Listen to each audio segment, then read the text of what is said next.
प्रिया आणखी एका नवीन व्लॉगमध्ये आपलं मनापासून स्वागत करते। तुम्हाला आजचा दिवस सुखाचा, आनंदी आणि आरोग्यदायी जाओ। तुम्ही जी काही स्वप्न पाहिली असतील ती सगळी स्वप्न तुमची पूर्ण होत। त्याचबरोबर शुभ सकाळ सर्वांना। सकाळची वेळ आहे पहाटेची आणि आज ना देवांची तब्येत बरी नव्हती म्हणून तो दर 2 तासाला मला उठवत होता आणि आत्ता ना नेमकं त्याने मला 4 वाजता उठवलं। तर मग म्हटलं झोपायचं तरी कशाला, आता उठूयात। असं ही एक्स्ट्राची भरपूर कामं आपल्याला करायची आहेत आणि नवरात्र आता जवळ आली आहे तर साफसफाई पण करायची आहे। आज मी ठरवलेलं आहे भरपूर कामं करायची, त्यामुळं लवकर उठले। 4:15 तरी वाजले असावेत आसपास आणि लगेचच मी मेडिटेशनला सुरुवात केलेली आहे। तर एका ताईंची कमेंट होती की तू एक्सरसाइज कशी करतेस, नक्की आमच्याबरोबर शेअर कर ना। तर बरेच दिवस झाले मी आता एक्सरसाइजमध्ये गॅप घेतलेला आहे, कारण काही ना काहीतरी हेल्थ इश्यू असतातच बघा। तर माझं ना सीझर झालेलं आहे आणि सीझरचे जे टाके आहेत ना ते माझे भरपूर पेन करतात मी जास्त ॲक्टिव्हिटी केली तर त्यामुळं ना मी जरा शांत राहण्याचा प्रयत्न करते। तर मी तुम्हाला छोटीशी व्हिडिओ क्लिप तुमच्याबरोबर शेअर करते पुढं। इंस्टाग्रामवर मी बघितलेली छोटीशी व्हिडिओ क्लिप आहे, तर त्यातल्याच मी काही स्टेप जे आहेत ते फॉलो करते आणि एक्सरसाइज करत असते। विशेष असं काहीच करत नाही। तर ज्या पद्धतीने व्हिडिओमध्ये तुम्ही पाहत असाल की आपले हात गुडघ्याच्या खाली आहेत आणि गुडघा आपला चेस्टपर्यंत उचलायचा आहे, तर अशा स्टेप ना आपल्याला 5 वेळा 10 वेळा करायचे आहे। सुरुवातीला 5 वेळाच करा तुम्ही प्रत्येक स्टेप, बरं का। जास्त करायला जाऊ नका, कारण मी जेव्हा केलं होतं ना तर मी 20 वेळा 25 वेळा केलं होतं। अगदी साध्या सोप्या भाषेत सांगायचा प्रयत्न करते बरं का। तर 20-25 वेळा मी एक सेट म्हणजे एक हे केलं होतं, एक एक्सरसाइज केली होती। तर तुम्ही पण लक्ष देऊन करा, कारण थाईज खूप पेन करतात बरं का। ही सगळी एक्सरसाइज केल्यानंतर पूर्ण अंग पण दुखू शकतं एखाद्याचं, त्याच्यामुळं मला तरी अनुभव आहे आणि माझं 2 दिवस खूप पेन करत होतं। मला एक पायरीही वर चढता येत नव्हती आणि खाली उतरता येत नव्हती। तरीसुद्धा एकदा सवय लागली ना की मग परत नाही दुखत, पण सुरुवातीला दुखतं, ते मी तुमच्याबरोबर आधीच क्लिअर केलेलं आहे। त्यानंतर पाणी वगैरे तापवून घेतलेलं आहे आणि आता इकडे बाहेर आले ना तर पहाटेची वेळ होती आणि अंधार छान खूप भारी वाटतं। पण रात्रीची वेळ आणि पहाटेची वेळ यामध्ये खूप जमीन आसमानचा फरक असतो। पहाटेच्या वेळेत ना खूपच वेगळी शांतता असते। तर जेव्हा पण मी तुमच्याबरोबर मॉर्निंग रुटीन शेअर करते ना तेव्हा मी तुमच्याबरोबर काही ठराविक कामं शेअर करत असते। त्यामध्ये हे सुद्धा एक काम असतं, टॉयलेट बाथरूम क्लीन करून घेणं। एकतर मी रात्रीचंच टॉयलेट बाथरूम क्लीन करते किंवा सकाळी आंघोळीच्या आधी मी टॉयलेट बाथरूम क्लीन करत असते। नाही एकदा का आपली आंघोळ झाली ना की मग ह्या सगळ्या गोष्टी किंवा ही क्लिनिंगची कामं करायला नको वाटतात। तर ही सगळी छोटी मोठी कामं करताना कधी उजाडतं हेच कळत नाही। म्हणजे 1-1.5 तास तरी या सगळ्या कामांसाठी लागतो। अंगणातलं लोटून वगैरे घेणं, घरातलं सकाळी लोटून काढणं, जाळ्या जळमटं काढणं, दरवाजावर हात फिरवणं, दरवाजा पुसून घेणं, उंबरा पुसून घेणं, या सगळ्या गोष्टींमध्ये। आणि मग त्यानंतर आता माझी आंघोळ वगैरे झाली आणि लगेचच मी आता देवपूजेला सुरुवात केलेली आहे। सकाळी आपण देवपूजा करतो ना त्या पूजेमध्ये एक वेगळीच ऊर्जा असते बघा। जेव्हा की आपण बघा 9 नंतर पूजा करतो तर त्या पूजेमध्ये एवढं आपल्याला मन लावून अशी पूजा करता येत नाही, पण जेव्हा सकाळच्या शांततेमध्ये आपण पूजा करू ना तेव्हा मग एक वेगळीच प्रसन्नता आपल्याला जाणवते। हे तर मी नेहमीच तुमच्याबरोबर शेअर करते किंवा नेहमीच तुम्हाला मी ब्लॉगमध्ये सांगत आलेली आहे। जसं की आपल्याला अगदी ब्रह्ममुहूर्तावर जरी नाही ना जमलं पूजा करायला तर तुम्ही 7, 6, 6:30, 7च्या दरम्यान जर पूजा केली ना तर तुम्हाला खरंच खूप भारी वाटेल।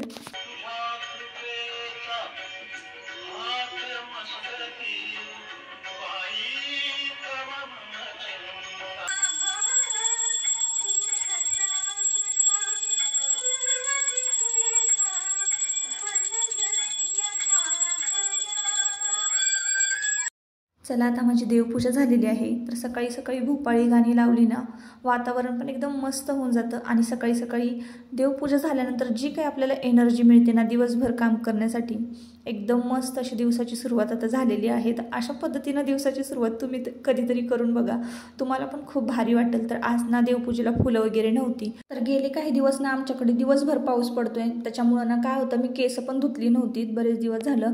काय होतं ना सूर्यप्रकाश असेल किंवा थोडंसं ऊन असेल ना केस धुतले की लगेच वाळतात, पण पावसाळ्यामध्ये जर केस धुतले ना अजिबात वाळत नाही। आणि तुम्हाला तर माहिती आहे मला ना असं मोकळे केस ठेवायला अजिबात नाही आवडत। ज्या वेळेस ना मी वॉश करते केस त्यावेळेस फक्त माझे केस मोकळे असतात, नाही तर मग वेणी घातलेली असते। नाही तर तुम्ही इतर ब्लॉगमध्ये पाहिलं असाल मी नेहमी आंबाडा घालूनच असते, मग ड्रेस असू दे किंवा साडी असू दे। तर माझं पहिल्यापासूनची सवय आहे लहानपणापासूनची। नाहीतर मग मी माझी मुलं लहान होती ना तेव्हा मी 2 वेण्या घालायचे, अजिबात केस मोकळे नाही ठेवायचे। तर केस मोकळे जर तुम्ही सोडत असाल ना तर असं करू नका, कारण मोकळे केस सोडले ना की फाटे वगैरे फुटण्याचे जास्त चान्सेस असतात. आणि आपण 2 वेण्या जितक्या घालून ठेवू किंवा 1 वेणी घालू आंबाडा बांधू ना, अजिबात फाटे फुटत नाही, केस आपली दुभंगली जात नाहीत. तर असं आहे ताईंनो. सकाळी सकाळी बघा मस्त चहा ठेवला आणि किचनमधून दिसणारा व्ह्यू बघा, आमचा संपूर्ण डोंगर दिसतो हिरवागार, आणि पाऊस पडत असतो ना तर किचनमध्ये पण खूप भारी वाटतं. तर आता मी चहा घेते आणि मग सुरुवात करते डब्याला. तर आज मी मस्त अशी तुमच्याबरोबर एक भाजीची रेसिपी शेअर करणार आहे. मागं पण एकदा केली होती आणि एका ताईंनी सांगितलं होतं की ताई गूळ घालून तुम्ही कारलं कसं करता, नक्की शेअर करा. सध्या ना आता कारलं खाणंच झालं नाही आहे. कधी आता मी मार्केटमध्ये गेले ना तर नक्की कारलं आणेन आणि करेन. तर असो ताईंनो, आता ना तूप कडवून घेतलं होतं. सकाळी लवकर उठलं ना की बऱ्यापैकी बरीच कामं होतात. आणि मी एका व्हिडिओमध्ये पाहिलं होतं की पातेल्यामध्ये तूप कडवण्यापेक्षा कढईमध्ये जर तूप कडवलं ना तर कढई पटकन स्वच्छ होते. म्हणजे तुपाचं भांडं पटकन स्वच्छ होत नाही, पण कढईमध्ये कडवलं नाही की पटकन ती कढई जी आहे, तुपाचं जे भांडं आहे ते पटकन स्वच्छ होतं. तर अशा पद्धतीने ना मी टेकवून ते सगळं तूप नितळवून घेण्यासाठी मी असं हे टेकवून ठेवलेली आहे भरणी. त्यानंतर चला आता आपण रेसिपीला सुरुवात करूया. तर थोडंसं तेल घेतलेलं आहे, कढईमध्ये जिरं टाकलं, कढीपत्ता टाकला, कांदा टाकलेला आहे, तो छान भाजून घ्यायचा आहे. भाजीला ज्या दिवशी काहीच नसेल ना त्या दिवशी घरामध्ये आपल्या टोमॅटो असतातच, तर ते टोमॅटोची आता मी भाजी करते. थोडीशी हळद पावडर घातलेली आहे, लाल तिखट घातलेलं आहे आणि टोमॅटोसुद्धा कट करून घेतलेले होते मी. त्यानंतर थोडंसं मीठ घातलेलं आहे, यामध्ये छान मिक्स करून घेतलं आणि दोन्ही हातांनी ना आपल्याला टोमॅटो पिळून घ्यायचे आहेत. आणि आपल्याला ना कांदा परतल्यानंतर तर टोमॅटो त्यामध्ये घालायचे आहे आणि छान परतून घ्यायचे आहे. ही चटणी तुम्ही लहान मुलांना द्या, मोठ्या माणसांना द्या, सगळ्यांना आवडणारी आणि झटपट होणारी ही टोमॅटोची चटणी आहे. तुम्ही कशा पद्धतीनं करता नक्की कमेंट करून सांगा. तुम्ही लसूण, काही जण लसूण वगैरे पण घालतात, पण मी नाही, अगदी शॉर्टकट पद्धतीनंच बनवते. जिरं वगैरे जे घातलेलं आहे ना टोमॅटोच्या चटणीमध्ये एकदम मस्त ते लागतं बरं का, टेस्ट लागते त्याची. जिरं जर आपल्या खाताना दाताखाली आलं ना खूप मस्त टेस्ट लागते. आता हे टोमॅटो पिळून घेतलेलं जे पाणी आहे ना, काही जण चेहऱ्याला सुद्धा लावतात बरं का. आता आपल्या जिथं आजूबाजूला ओठांच्या बाजूला म्हणा, नाकाच्या बाजूला जर डेड स्किन असेल, काळसरपणा आलेला असेल, तर नियमितपणे जर तुम्ही हे लावलं ना तर ते हळूहळू डेड स्किन जे आहे आपली क्लीन होते, छान फेअरनेस येतो. आता तुम्ही एकदा करायला लगेच तुम्हाला रिझल्ट नाही मिळणार बरं का. आता मी तरी कंटाळा करते बरं का तोंडाला लावण्याचा. मी काय करते, त्यामध्ये थोडंसं मीठ घालते आणि ते पाणी पिऊन घेते. जरी वरून आपल्या स्किनला नाही मिळालं तरी पोटातून मिळतंच. तर असं आहे ताईंनो. पण तुम्हाला जर लावायचं असेल ना तर तुम्ही लावू शकता, फक्त मीठ नाही त्यामध्ये घालायचं, डायरेक्ट टोमॅटोचं पाणी तुम्ही रोज लावलं तरीही चालेल. आता मी यामध्ये ना थोडासा गूळ घातला, गूळ वितळला, छान टोमॅटो परतला की त्यामध्ये कोथिंबीर घातलेली आहे, थोडासा शेंगदाण्याचा कूटही मी घातलेला आहे. आणि आता आपल्याला ही छान मिक्स करून घ्यायची आहे. इतकी टेस्टी लागते ना ही टोमॅटोची चटणी, खूपच टेस्टी लागते. तर एकदा कधीतरी करून बघा. आणि आता मग त्यानंतर भाकरी वगैरे केल्या, चपात्या वगैरे लाटून घेतलेल्या आहेत. आणि मग त्यानंतर बघा मस्त अशी टेस्टी झालेली आहे, खूपच छान लागते ही, मुलं खूप आवडीने खातात. त्यानंतर वरण वगैरे केलेलं आहे, दुपारची जेवण वगैरे झाली. आणि तेवढ्यात एक मिशोवरून की फ्लिपकार्टवरून एक पार्सल आलेलं आहे. आता मी मागवलं काय, तर बघा ताईंनो, काय होतं ना, मी एक इलेक्ट्रिक लायटर बघितलेलं आहे. दिवाळीला आहे ना आपण माचीस बॉक्स भरत असतो फटाकडे पेटवण्यासाठी म्हणा, तर सगळीकडे इकडे तिकडे सर्वत्र काड्या पडतात आणि हाताला सुद्धा भाजतं. तर त्यावर एक बेस्ट ऑप्शन म्हणून मी एक इलेक्ट्रिक लायटर मागवलेलं आहे. त्याची लिंक मी तुम्हाला डिस्क्रिप्शन बॉक्समध्ये देते, हवा असेल तर घ्या. तर ना म्हणजे बऱ्याच व्हरायटी आहेत बरं का या लायटरमध्ये, कमी किमतीमध्ये सुद्धा मिळतो. 177ला सुद्धा मी एक बघितलेला आहे, 150-200च्या आसपास, 250च्या आसपास मिळतो. पण मी चांगल्या क्वालिटीचा म्हणून 300 रुपीजला घेतलेला आहे, जेणेकरून कसं इलेक्ट्रिक वस्तू आहे आणि बिघडू नये म्हणून. आणि तो कसाही आपल्याला वाकवता येतो, कुठल्याही बाजूला तो पटकन फोल्ड होतो. तर खूप छान आहे लायटरची क्वालिटी. आणि आता आपल्याला माचीसच्या काड्या ओढण्यापासून मुक्ती मिळणार आहे. खूप भारी वाटलं, कारण दिवाळीमध्ये खरंच हा लायटर खूप कामी येणार आहे. तर असं जाईन. आता ना 3:30-4:45च्या आसपासचं टायमिंग होतं. चला म्हटलं आता जे काम ठरवलेलं आहे ते काम करूया. तर 1-2 ताईंनी मला कमेंट केलीच होती की तुमचे सुद्धा क्लिनिंगचे व्हिडिओ शेअर करा, नवरात्र क्लिनिंगचे. तर मी श्रावण लागण्याआधीच ना संपूर्ण घर स्वच्छ करून घेत असते ताईंनो. सगळं एकूण एक मी भांडं घासून घेतलेलं आहे. आणि आता परत म्हणजे मला तरी वाटत नाही की म्हणजे गरज नाही वाटत भांडे वगैरे क्लीन करण्याची. आता नवरात्रामध्ये ना खरं तर मी ना रग वगैरे धुवून टाकणार होते, म्हणजे गोदड्या धुवून काढणार होते, पडदे वगैरे धुवून काढणार होते. पण आता पावसाचे दिवस आहेत आणि वाळणार तर नाही, अजिबातच वाळणार नाही आहेत असं वातावरण आहे. तर म्हटलं असू देत, आता तेही काढायला नको. पावसाळा दिवाळीपर्यंत जर पावसाळा हा संपला, थोडंसं ऊन पडलं तर नक्कीच मी तेही काम करून घेणार आहे. आणि आत्ता की नाही, आत्ता डबे घासायचे म्हटले ना तर मग परत पुन्हा एकदा दिवाळीला घासावे लागतात, कारण दिवाळीला आपण फराळ करतो ना, ते फराळ घासलेल्या डब्यांमध्येच भरून ठेवावं लागतं. तर डबे तरी मला आत्ता स्वच्छ वाटले ना, म्हणून मी डबेसुद्धा यावेळेस घासायला काढलेले नाही आहे. फक्त जाळ्या जळमटं काढणार, आजूबाजूला घर वगैरे स्वच्छ करणार, कपाटं वगैरे आवरून ठेवणार आहे आणि बेडरूम वगैरे खिडक्या वगैरे क्लीन करणार आहे. एवढं तर काम मी करणार आहे. फक्त किचनची भांडी जी आहेत ते घासणार नाही, कारण तेच मी गणपतीच्या आधी म्हणजे श्रावणातच संपूर्ण किचनची जी आहे ना ती साफसफाई केलेली आहे. हा एकच फक्त एवढा खण का नाही क्लीन करायचा राहिला होता, जिथं मी लाल तिखट मिठाचे डबे वगैरे ठेवते, लोणची पापड एक्सपायर झालेले हे सगळे ज्या वस्तू आहेत ना, जे काही साहित्य सामान आहे ना एक्सपायर झालेलं, ते मला काढून घ्यायचं होतं. आणि कसं आहे ना, मला असं वाटतं की किचन मॉडर्न टाईप असण्यापेक्षा ना ते एकदम साधं, म्हणजे साधं जरी असलं ना तरी नीटनेटकं असावं, स्वच्छ असावं. आणि कुठलाही सणवार असेल ना की आपण किचनमध्ये येतो, आपला वावर जास्त किचनमध्येच असतो, तर त्यामुळं ना किचनचं जे आजूबाजूचं वातावरण आहे ते स्वच्छ असेल ना तर मूड पण आपला फ्रेश राहतो. तर म्हटलं चला, आणि खूप दिवस झालं ना मला हाच खण स्वच्छ करायचा होता, तो राहूनच जात होता. आज फायनली मुहूर्त लागलेला आहे आणि चला म्हटलं तर हा क्लीन करून घेऊया. तर पेपर वगैरे एकदम तेलकट चिकट झाले होते, तर यावर सुद्धा मी एक उपाय केलेला आहे.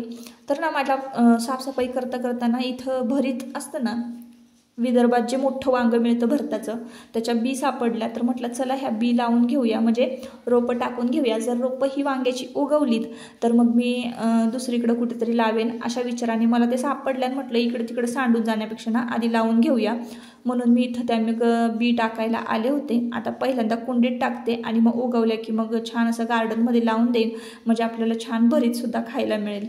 आणि मग लगेचच हा खण वगैरे झाडून घेतला, जाळ्या जळमटं काढून घेतला, खालचं सगळं स्वच्छ पुसून घेतलं.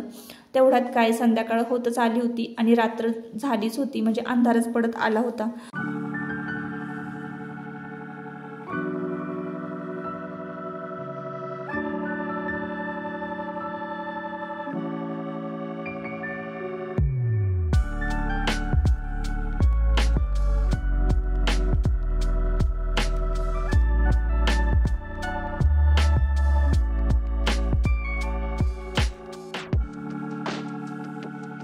मला वाटलं फक्त 1 ते 1.5 तासच या कामासाठी लागेल, पण तसं नाही.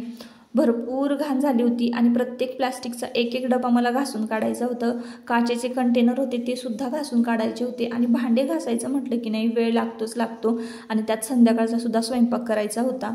तर अशी गडबड होते, त्यामुळे ना स्वच्छता साफसफाई जर करायची असेल ना तर एकतर पहाटेच्या वेळेला करावी, नाहीतर मग रात्री 10 नंतर, 10 ते 12च्या 1च्या दरम्यान, म्हणजे ह्या वेळेत जर साफसफाई केली ना तर मग कोणी डिस्टर्ब करायला नसतं आणि स्वयंपाक वगैरे हे आपल्याला करायचा नसतो, तेव्हा त्यावेळेला सगळी कामं झालेली असतात. तर आता 1-1.5 तासामध्ये ना बऱ्यापैकी भांडी वगैरे घासून झाले. प्लास्टिकचे वेगळे, काचेचे वेगळे आणि स्टीलचे वेगळे. आणि त्यानंतर मग ते भांडे पुसायचे, वाळवायचे, यामध्येच खूप सारा वेळ निघून जातो. संध्याकाळचा स्वयंपाक झाला, जेवण वगैरे झाली, त्या कामाला वेगळा वेळ द्यावा लागला आणि मग नंतर या कामाला वेगळा वेळ. तर आत्ता ना वाजलेले आहेत रात्रीची 11:30च्या आसपासचं हे टायमिंग असावं. आणि अजूनही तुम्ही पाहत असाल इकडं पसारा भरपूर दिसत आहे. आणि हे काचेचे कंटेनर्स वगैरे घासले होते ना, एक कंटेनर घासून स्वच्छ पुसून वगैरे ठेवलेलं आहे. आणि बाहेरसुद्धा बघा मोठे ज्या भरण्या आहेत ना प्लॅस्टिकच्या, तर ह्यासुद्धा छान स्वच्छ घासून घेतलेल्या आहेत. त्या तशाच पुसून ठेवायचं म्हटलं ना की ते मग मला नको वाटतं. आणि जसं पहाटेचं मी तुम्हाला दाखवलेलं होतं तसंच बघा हे रात्रीचं वातावरण. त्यानंतर हे सगळे व्यवस्थित साहित्य लावून घेतलं. सामान जे काय आहे जिथल्या तिथं, कांदा, बटाटो, टोमॅटो, लसूण, ह्या सगळ्या टोपल्या ज्या आहेत ना मी घासून पुसून छान वाळवलेल्या आहे. आणि मग यामध्ये कांदा टोमॅटो भरून ठेवलेले आहेत. ही नारळाची टोपली, हे सगळं क्लीन करून घेतलेलं आहे, खालचं पुसून झाडून झटकून. आणि जेवढे छोटे छोटे कंटेनर्स होते ना, हे सगळे कंटेनर एका टोपल्यामध्ये भरलेले आहेत ना, ते सगळे स्वच्छ घासलेले पुसलेले आहेत, जेणेकरून मला दिवाळीमध्ये जर समजा जायफळ पूड, वेलची पूड हे सगळं केलं ना तर ते व्यवस्थित मला या डब्यांमध्ये भरून ठेवता येईल आणि प्रत्येक रेसिपीला वापरता येईल. म्हणून हे छोटे छोटे सगळे कंटेनर्स ना मी स्वच्छ घासून पुसून ठेवलेले आहेत एका टोपल्यामध्ये. आणि हे कांद्या बटाट्याच्या टोपल्या सुद्धा मी स्वच्छ घासून घेतलेल्या आहेत ना. कधी कधी काय होतं, कांदा वगैरे सडलेला असतो, एखादा बटाटा वगैरे नासलेला असतो, असं होतं. तर ते सगळे कांदे बटाट्याच्या टोपल्या सुद्धा मी घासून पुसून घेतलेल्या आहे स्वच्छ. त्यानंतर इकडे पाटा वगैरे आहे, तर तो मला तयार करायचा आहे लवकरच. कसा तयार करायचा हे मी तुमच्याबरोबर शेअर करेन. त्यानंतर ही फक्त एक भरणी जी आहे ना ती घासायची राहिलेली आहे, नाहीतर सगळे भांडे घासून झाले होते. आता मला थोड्या दिवसातच लाल तिखटसुद्धा मिसळून घ्यायचं आहे. लाल तिखट माझं संपत आलेलं आहे. आणि इकडे बघा लाल तिखटाच्या भरण्या ज्या आहेत ना, तर मी काय असं जास्त फॅन्सी कंटेनर वगैरे वापरत नाही. तर ह्या लोणच्याच्या भरण्या ज्या आहेत ना त्याच मी तिखट मिठासाठी केलेल्या आहेत, तुपाला केलेल्या आहेत. ही गुळाची भरणी आहे, तर तीच मी तुपासाठी तयार केलेली आहे. तर अशी आहे, मी जास्त काही फॅन्सी कंटेनर वगैरे वापरत नाही. आणि माझ्या मते जास्त फॅन्सी कंटेनर किंवा फॅन्सी मॉडर्न किचन ठेवण्यापेक्षा किचन स्वच्छ ठेवणं महत्त्वाचं आहे. एका बाजूला मी इकडे खलबत्ता जो तुम्हाला दिसत असेल, हे स्टँड आहे, पातेल्याखाली आपण ठेवतो कढईखाली, ते खलबत्ता, लिंबूचं पिळायचं, मी हे सगळं एकाच जागी ठेवते. अशा पद्धतीने मी हे सगळं ऑर्गनाईज करून ठेवलेलं आहे. आणि मिक्सरचे भांडे वगैरे पाठीमागे लावून ठेवलेले आहे. हा जो तुम्हाला पेपर दिसत आहे ना, तर तो पेपर प्लास्टिकचा पेपर आहे. म्हटलं आता ह्याचा न्यूजपेपर वापरण्यापेक्षा की नाही असे छान प्लास्टिकचे पेपर जर आपण वापरले ना खाली, तर हे पाणी वगैरे पुसून घेता येतं. यावर जर सांडलं तर, तेल वगैरे सांडलं तर स्वच्छ पुसल्याही जातं. आपण न्यूजपेपर वापरले ना तर अजिबात मग ते क्लीन होत नाही. आता हा पेपर मी म्हणजे कुठून आणला तर ताईंनो बघा, ऑनलाईनसुद्धा असे पेपर मिळतात बरं का. पण आज जर समजा काही कार्यक्रम असेल आपल्याकडं आणि आपण टेबलवर अंथरण्यासाठी असे पेपर जे आहेत ते स्पेशली मिळतात. तर तुम्ही चौकशी केलीत ना तर तुम्हाला बघा मिळून जातील, किंवा ऑनलाईन जरी असतील ना तरी मी तुम्हाला लिंक वगैरे तुमच्याशी शेअर करेन. तर आता इकडे जेवणाची भांडे वगैरे सुद्धा मी इकडं घासून घेतली. ही भांडी घासायचा तर खूप कंटाळा आला होता ताईंनो, पण आता तशीच जर भांडी ठेवली तर मग ते काम केल्यासारखंच वाटत नाही. म्हणून मग ती सुद्धा भांडी सगळे क्लीन करून घेतलेली होती. किचन कट्टा असा छान क्लीन करून फ्रेश केलं ना की दुसऱ्या दिवशीची सकाळ एकदम फ्रेश जाते. तर असा होता माझा आजचा दिवस. थोडंसंच काम होतं पण खूप सारं होतं, खूप हे लोड आला होता आज कामाचा. तर आता सणावाराचे दिवस आहे तर तेवढं चालायचंच. रात्रीचे वाजलेले आहेत 1:15. चला तर मग आता व्हिडिओचा इथंच शेवट करूया. परत पुन्हा भेटूया नवीन एका ब्लॉगमध्ये. तोपर्यंत स्वतःची काळजी घ्या आणि मजेत राहा. जर तुम्हाला आजचा व्हिडिओ आवडला असेल तर नक्की आपल्या चॅनलला सबस्क्राईब करा आणि व्हिडिओला एक लाईक करा. चला बाय बाय.